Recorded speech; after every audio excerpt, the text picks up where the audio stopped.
এই দেখো গাইজ, এখানে কিন্তু বোন আবার আজকে একটা রেসিপি বার করেছে, সেটাও নিজের হাতে করবে।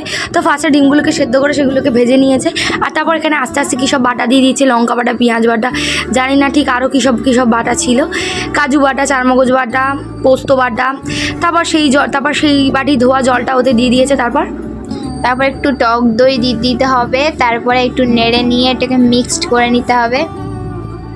তারপর এখানে একে একে হলুদ, লঙ্কার গুঁড়ো, বিভিন্ন রকম যেগুলো সব মশলা ফসলা আছে, যাই হোক সেগুলো দিয়ে নিতে হবে, নিয়ে ভালো করে মিক্সড করে নিতে হবে।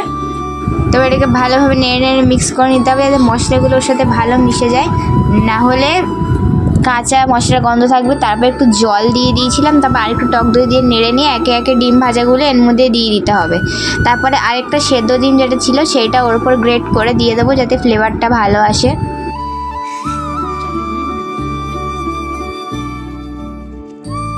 যেটা গ্রেট করে দিতে হবে সেটা কিন্তু অবশ্যই সেদ্ধ ডিম হতে হবে।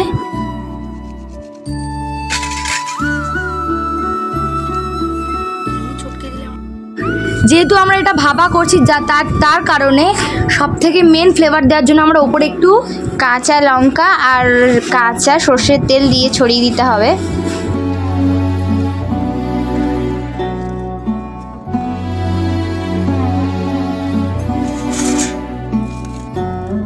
তারপরে টিফিন বক্সটাকে ঢেকে একদম গরম গরম ফুটন্ত জলের মধ্যে ওইটাকে কিছু 10-15 মিনিট বা 20-25 মিনিটের জন্য ভাপাতে দিয়ে দিতে হবে।